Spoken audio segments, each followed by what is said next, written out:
di kantor lupa membawa HP. Kalau kemarin kita sudah belajar IEPK, sekarang waktunya mengenal FCP. Selamat pagi Sobat ASN, semoga semangat kita selalu pagi.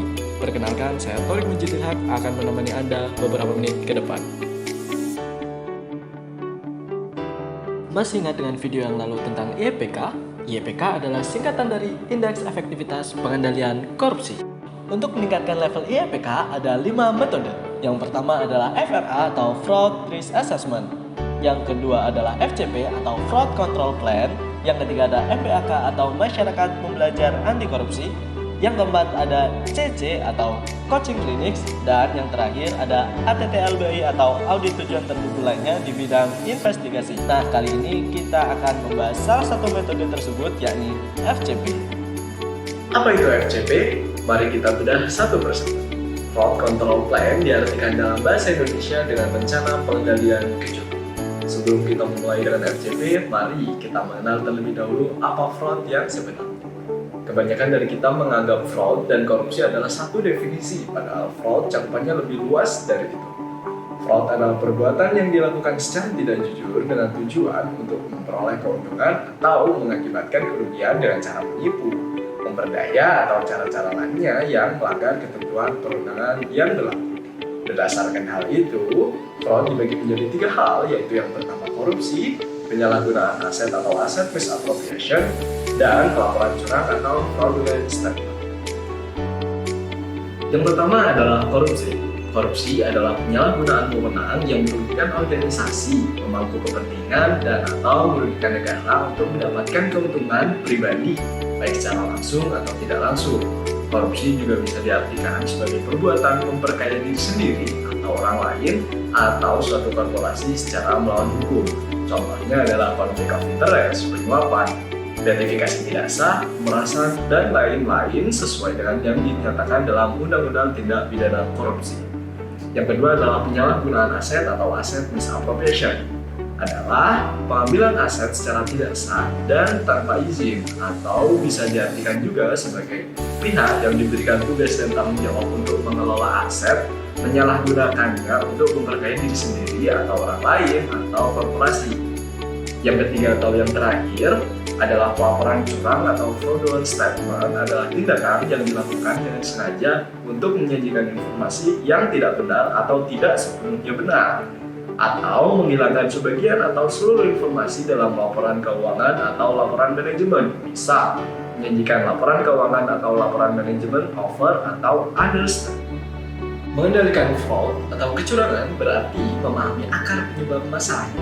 Menurut dari Fraud Triangle, ada 3 penyebab terjadinya fraud. 3 penyebab itu adalah tekanan atau motif, kesempatan, dan rasionalisasi. 3 hal ini juga bisa disebut sebagai risiko kecurangan oleh entitas atau organisasi. Risiko-risiko ini berkorelasi penuh dengan kemungkinan keterjadian dan dampak terhadap organisasi, juga berkaitan dengan kemampuan organisasi dalam mengendalikan kemungkinan keterjadian dan dampak risiko tersebut. Dengan demikian, desain dan penyelenggaraan pengendalian kecurangan diarahkan untuk mengurangi setidaknya salah satu faktor dari model Fraud Triangle dengan 3 jenis strategi, yaitu pencegahan, deteksi dini, dan respon. Jika kita mengingat lagi materi di video sebelumnya, 3 strategi ini merupakan turunan dari prinsip CDR, cegah, deteksi, respon, yang digunakan dalam pengembangan IEPK. Ketiga strategi pengendalian kecurangan tersebut tercermin dari struktur, sistem, dan kultur organisasi dan terkandung dalam berbagai tindakan dan kebijakan, peraturan, pedoman, petunjuk teknis, petunjuk pelaksanaan, panduan, serta prosedur kegiatan baku dan desain pengendalian lainnya. Ketiga strategi tersebut perlu dibesarkan dalam suatu rencana pengendalian kecurangan atau FCP agar efektivitasnya dapat diukur, dapat dinilai, dapat ditingkatkan, dan dievaluasi sehingga terwujud perbaikan yang berkelanjutan.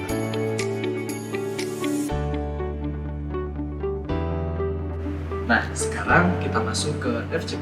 FCP adalah keseluruhan strategi pengendalian kecurangan yang disahkan dalam suatu dokumen dan disahkan oleh pimpinan entitas pemilik risiko kecurangan. FCP yang efektif membuat strategi pengendalian kecurangan yang mengandung 10 atribut FCP, yaitu tanda kelengkapan spesifik yang terdapat dalam desain dan penyelenggaraan pengendalian kecurangan yang diperlukan untuk mencegah, mendeteksi, dan merespon risiko dan kejadian kecurangan secara efektif. 10 atribut FCP itu adalah sebagai berikut.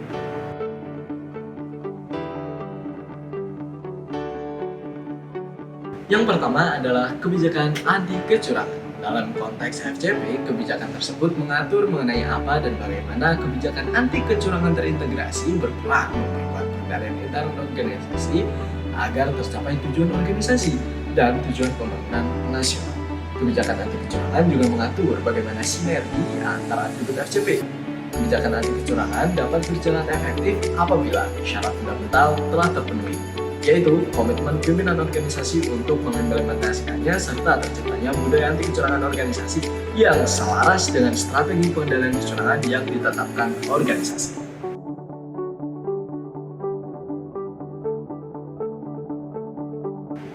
Yang kedua adalah struktur anti kecurangan. Struktur anti kecurangan adalah unit kerja yang memiliki fungsi mengelola sistem pengendalian kecurangan, menentukan uraian tugas para pihak yang diperankan sebagai penanggung jawab, serta mengatur bagaimana mereka melaksanakan tugas pengendalian kecurangan.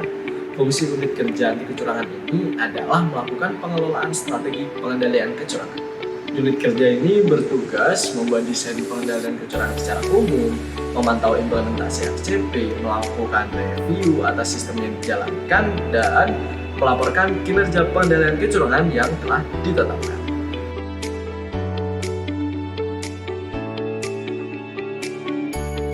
Selanjutnya yang ketiga adalah standar perilaku dan disiplin.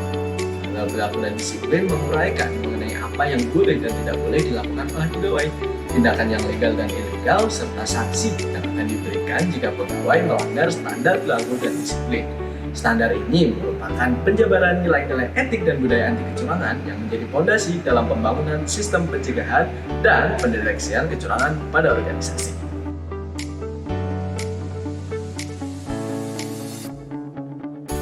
Yang keempat adalah penilaian risiko kecurangan. Penilaian risiko kecurangan atau Fraud Risk Assessment atau FRA merupakan serangkaian proses identifikasi, analisis, dan evaluasi risiko kecurangan. Keberadaan atribut ini menunjukkan teridentifikasinya aktivitas atau proses bisnis yang rentan terhadap terjadinya kecurangan dan membantu mengidentifikasi apa, di mana, kapan, mengapa, dan bagaimana kecurangan terjadi. FRA menghasilkan daftar dan peta risiko kecurangan yang dapat menjadi dasar untuk merencanakan mitigasi risiko secara terukur dan komprehensif. FRA juga menjadi alat analisis dan evaluasi kelemahan pengendalian kecurangan sehingga dapat ditemukan solusi atas kecurangan yang masih terjadi.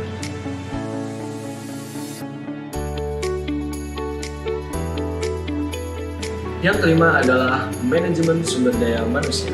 Dalam konteks pengendalian kecurangan, manajemen SDM merupakan upaya yang dilakukan oleh manajemen untuk menciptakan komunitas organisasi yang imun terhadap kecurangan. Beberapa aspek utama manajemen SDM sebagai atribut FCP adalah yang pertama, due diligence pada proses rekrutmen dan promosi pegawai. Kegiatan ini dapat dilakukan melalui wawancara dan background check terkait dengan keterlibatan pegawai pada kasus kecurangan atau kemungkinan benturan kepentingan dengan keluarga. Yang kedua adalah adanya aspek klausul kebijakan anti kecurangan pada kontrak kerja. Yang ketiga adalah larangan untuk melakukan retaliasi atau diskriminasi terhadap pelapor fraud. Dan aspek yang keempat adalah klausul bonus forfeiture, yaitu pegawai wajib mengembalikan bonus yang didapat apabila ditemukan unsur kecurangan dalam proses memperoleh bonus tersebut.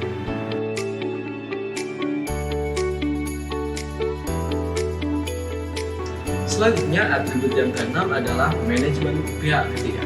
Organisasi mungkin mempunyai hubungan dengan agen terlibat dalam suatu kerjasama operasi atau joint venture, konsorsium, memperkerjakan konsultan, kontraktor, pemasok barang, penyedia jasa, distributor, dan bertransaksi dengan konsumen atau pengguna layanan publik serta masyarakat secara umum.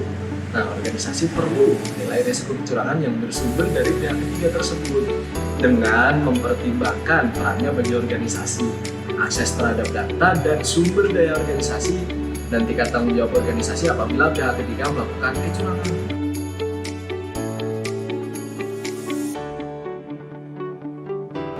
Atribut yang ketujuh adalah sistem whistleblowing. Adanya whistleblowing system atau WBS dimaksudkan untuk mengatasi kelemahan organisasi terhadap fraud dengan mendorong peran aktif pegawai dan pihak eksternal organisasi untuk menyampaikan informasi mengenai dugaan kecurangan.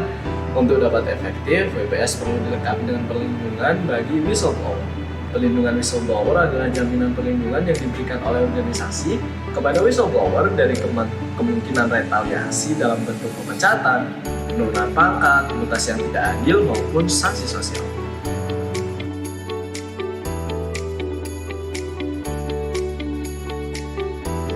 Selanjutnya, yang kedelapan adalah deteksi proaktif. Deteksi dini yang efektif memerlukan desain kebijakan yang mencerminkan komitmen organisasi untuk secara proaktif mencari kemungkinan terjadinya sebuah kecurangan daripada menunggu kecurangan itu terjadi dan kemudian berdampak semakin besar. Bisa dilakukan secara manual atau teknologi tergantung dengan skala organisasinya.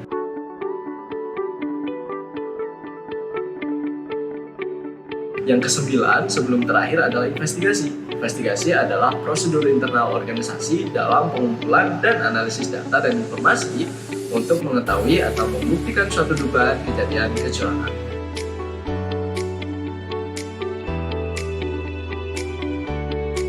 Atribut FCP yang terakhir adalah tindakan korektif. Tindakan korektif merupakan proses identifikasi dan eliminasi akan masalah sehingga masalah tersebut tidak terulang kembali. Dalam konteks pengendalian kecurangan, organisasi dapat memilih tindakan hukuman disiplin, pelaporan kepada instansi yang berwenang, aset recovery atau reframing budaya organisasi menjadi budaya anti kecurangan agar upaya deteransi dapat berjalan lebih efektif.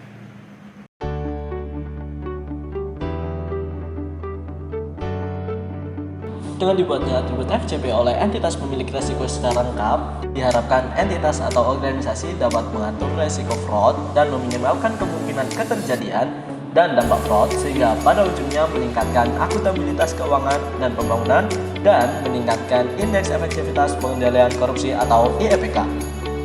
Pulang kerja waktu sore, sebelum ke rumah mampir di Taman Sari. Barusan kita habis berkenalan dengan FCP, saya Muji, mohon undur diri.